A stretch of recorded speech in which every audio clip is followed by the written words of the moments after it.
Hi friends, welcome to మన Bommarillu. Upcoming రివ్యూలోకి వెళ్ళిపోదాం.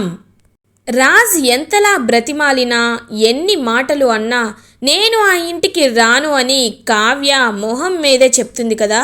రాజ్ చాలా కోపంగా ఇంటికి వెళ్ళి జరిగిందంతా చెప్తాడు.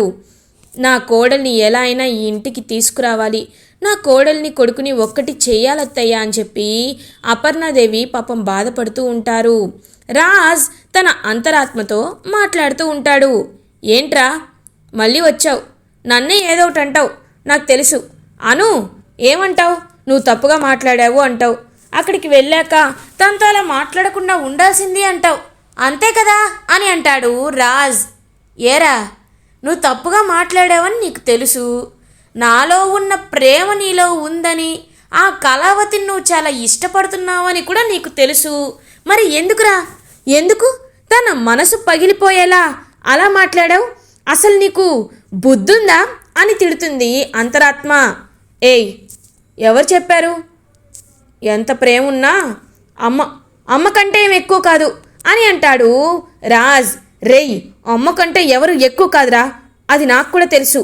కానీ పాపం రా, ఎప్పటి నిండో నీతోనే ఉంది, నీలో సగ భాగమై నీతోనే నడుస్తుంది ఆ కళావతి.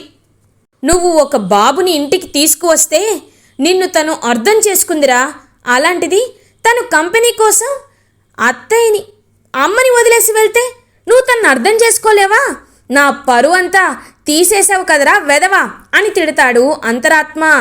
ఏయ్, నువ్వు ఎన్నైనా చెప్పు, నా ఈగో హర్ట్ అయింది. ఆ కళావతి ఈ ఇంటికి రానంది, నేను ఎన్ని రోజులు రాదో చూస్తాను, అంతేకాని మళ్ళీ వెళ్ళి తన్ని అడగలేను అని ఇంకా అలా నిద్రపోతూ ఉంటాడనమాట రాజ్. నువ్వు ఎన్నైనా అనుకోరా, నీ మనసులో కళ అవుతుందని తెలుసు, కానీ ఇలాంటి వెధవ ఫిట్టింగ్లు పెడతావని నాకేం తెలుసు ఛా అని ఇంకా వెళ్ళిపోతాడు రాజ్ అంతరాత్మ. ఇది ఇలా ఉండగా మార్నింగ్ అవుతుంది. కావ్య రాజ్ బెడ్రూమ్లోకి వచ్చి, ఏవండి, భార్య అంటే ఇష్టం లేని వారు లేవండి, మీకోసం ఇష్టం లేని భార్యే కాని భార్య కాఫీ తీసుకొచ్చింది లేవండి అని అంటుంది కావ్య. కళ్ళు తెరిచి కావ్యం చూసి ఒక్కసారిగా షాక్ అయిపోతాడు రాజ్. ఏం నువ్వు ఇక్కడున్నావు అని అడుగుతారు. ఇక్కడుండకపోతే మీ నెత్తి మీద ఎక్కి డ్యాన్స్ ఏమంటారా అని అంటుంది కావ్య. నువ్వు ఎలాగో అదే కదా చేసేది అని అంటాడు రాజ్. ముందు కాఫీ తాగుతారా, నన్ను ఇక్కడి నుండి వెళ్ళిపోమంటారా అని అంటుంది కావ్య. తాగుతాలే అని అలా ఇంక చేతిలోకి తీసుకోబోయేలోపు కావ్య మాయమైపోతుంది. ఏంటి ఇదంతా నా కళ? అంటే నేను ఆ కళావతిని ఇలా ఊహించుకుంటున్నానా? చచ్చా, తను ఈ ఇంటికి వచ్చినట్టు నేనెందుకు ఊహించుకోవాలి? ఊహించుకోను, అస్సలు ఊహించుకోను అని ఇంకా అలా ఫ్రెష్ అయ్యి కిందకి వెళ్తాడు రాజ్. శాంత అని పిలుస్తాడు రాజ్. ఇంకా శాంత అలా రాజ్ కోసం, ఏంటి శాంత, కాఫీ తాగుతానని నీకు తెలుసు కదా, టీ తీసుకొచ్చావేంటి అని అంటాడు రాజ్. బాబుగారు, మీరు రోజు ఏం తాగుతారో కావ్యమ్మకే బాగా తెలుసు, నేను పనిలోకి వచ్చి చాలా రోజులైంది కదా, అందుకే మర్చిపోయాను బాబుగారు అని అక్కడి నుండి వెళ్ళిపోతుంది శాంత. వీడికలా గడ్డి పెడితే గాని అర్థం కాదు అని ఇంకా ఇందిరాదేవి గారు కూడా మనసులో అనుకుంటారు. ఎవ్వరికి బాధ్యత లేకుండా పోయింది ఛా అని అనుకుంటాడు రాజ్. నీకు మాత్రం పెద్దగా బాధ్యతలు తెలిసినట్లు ఎందుకు అంతలా ఫీల్ అవుతున్నావు అని అడుగుతుంది ఇందిరాదేవి. నాన్నమ్మ, ఏం నువ్వు నన్ను సపోర్ట్ చేయకుండా ఎప్పుడు ఆ కళావతిని సపోర్ట్ చేస్తావు అని అంటారు రాజ్. ఒరేయ్, నేను న్యాయం ఎటువైపు ఉంటే అటువైపే సపోర్ట్ చేస్తాను, నాకు తన మన అనే భేదం అస్సలు ఉండదు అని అంటారు ఇందిరాదేవి. ఉండదు అంటే నేను తప్పు చేశానంటున్నావా అని అడుగుతాడు. ముమ్మాటికి తప్పు చేశావు, కానీ నీ లోపల ఒక రాక్షసుడున్నాడు, వాడు అది తప్పు అని ఒప్పుకోడు, వాడే అహంకారం. ఇంగ్లీష్లో ఏదో అంటారే, పోగోనా? కాదు, ఈగో. ఆ ఈగో అనే రాక్షసుడు నరికేసేంత వరకు నువ్వు ఇలానే ఉంటావు అని చెప్పి ఇంకా అలా వెళ్ళిపోతుందనమాట ఇందిరాదేవి. అపర్ణాదేవి పాపం చాలా దిగులుగా కూర్చుని ఉంటారు. ఇందిరాదేవి అపర్ణాదేవి దగ్గరికి వెళ్తారు. అపర్ణ, కావ్య గురించి ఆలోచిస్తూ బాధపడుతున్నావా అని అడుగుతారు ఇందిరాదేవి. అవునత్తయ్య, పాపం ఆ పిల్ల ఎప్పుడూ అందరి బాగు గురించే ఆలోచించేది. చాలా మంచి అమ్మాయి. వాడు ఎంత కర్కశంగా మాట్లాడకపోతే తను ఇంటి నుండి వెళ్ళిపోతుంది. కాబట్టి తనతో మాట్లాడాలనిపిస్తుంది, తన్ని చూడాలనిపిస్తుంది. కానీ నా ఆరోగ్యం సహకరించటం లేదు, తను ఇంటికి రావటం లేదు. ఇప్పుడు ఏం చేయాలత్తయ్యా అని అడుగుతుంది పాపం అపర్ణాదేవి. అప్పుడే సుభాష్, ప్రకాష్ కూడా అక్కడికి వస్తారు. అపర్ణ, బాధపడద్దు, కోడలు మనల్ని అర్థం చేసుకుంటుంది అని అంటారు. అప్పుడే ఇందిరాదేవికి ఒక ఐడియా వస్తుంది. నాకు ఒక ఐడియా వచ్చింది అని అంటారు ఇందిరాదేవి. ఏంటమ్మా అది అని అడుగుతారు సుభాష్. రేయ్, ఇది మీ ఇద్దరి చేతుల్లోనే ఉంది, మీరే దీన్ని అమలు చేయాలి అని అంటారు ఇందిరాదేవి. ఏంటో చెప్పమ్మా, మేం చూసుకుంటాం కదా, కావ్య ఇంటికి రావడం కంటే మాకింక ఏది అవసరం లేదు అని అంటారు ప్రకాష్. అవునత్తయ్య గారు, మీరు ఆలోచించారంటే అది చాలా మంచి ఐడియానే అయ్యుంటుంది, త్వరగా చెప్పండి అని అంటారు అపర్ణాదేవి. ఇంకా ఇందిరాదేవి అలా ఒక ప్లాన్ని సుభాష్, ప్రకాష్, అపర్ణతో షేర్ చేసుకుంటారు. ఇది ఇలా ఉండగా కావ్య బొమ్మలకి రంగులు వేస్తూ ఉంటుంది. కనకం కావ్య దగ్గరికి వెళ్తుంది. కావ్య, ఎందుకింత పంతంగా ఉంటున్నావు? నాకెందుకో నువ్వు ఇక్కడ ఉండడం అని అంటుంది. అమ్మా, ప్లీజ్, ఈ విషయంలో మీరు ఎవ్వరూ నాతో ఏమీ మాట్లాడొద్దు.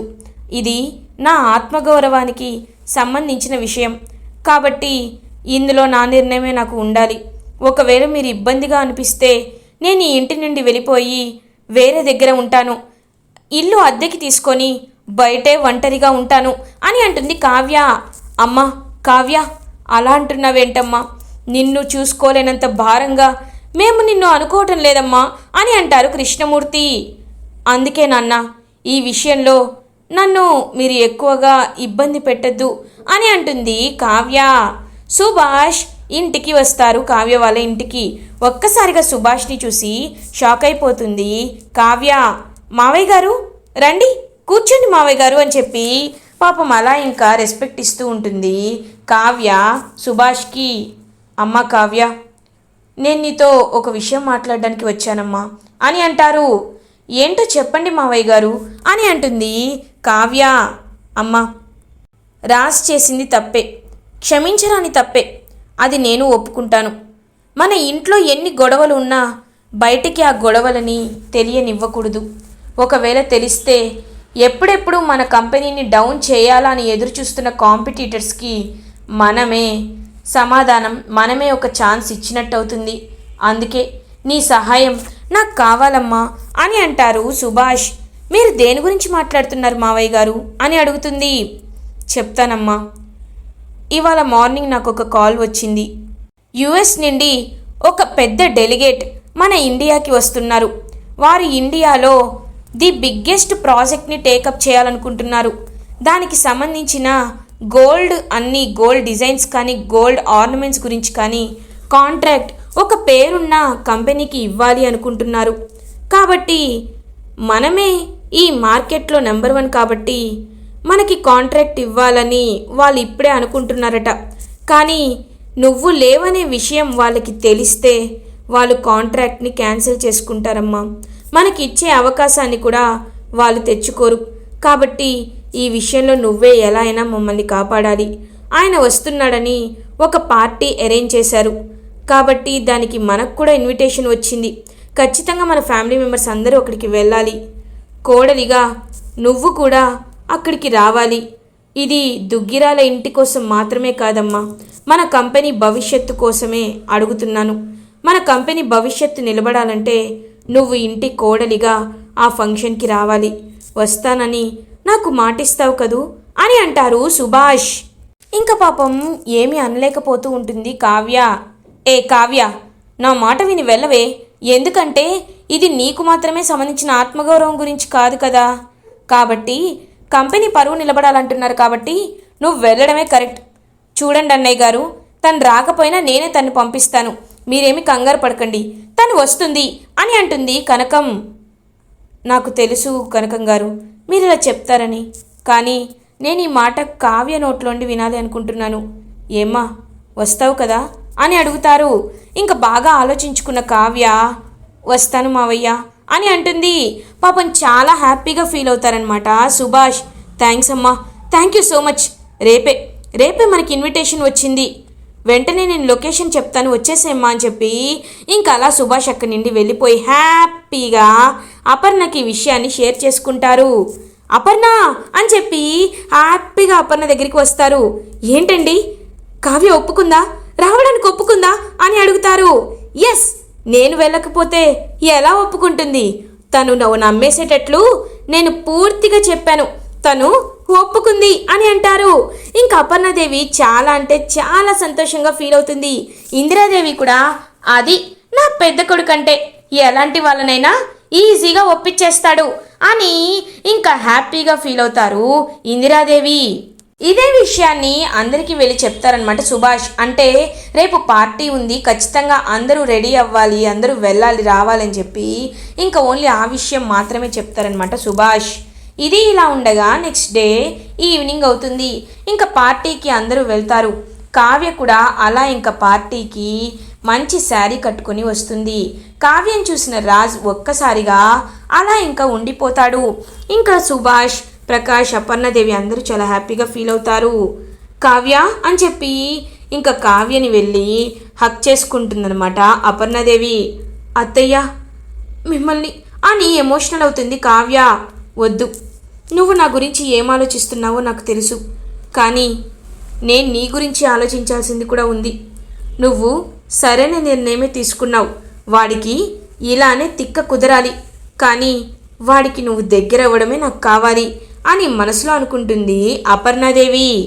ఇంకా రాజ్ అలా కోపంగా కావ్య వైపు చూస్తూ ఉంటాడు. కావ్య కూడా రాజు వైపు కోపంగా చూస్తూ ఉంటుంది.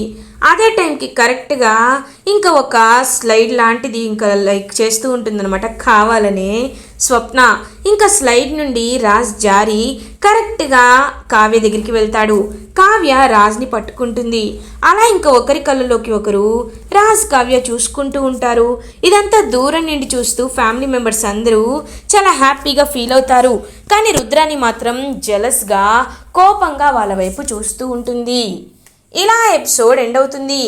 ఫర్దర్ ఎపిసోడ్ రివ్యూస్ ముందుగా మీకు కావాలి అనుకుంటే మా ఛానల్ని సబ్స్క్రైబ్ చేసుకోండి. Thanks for watching.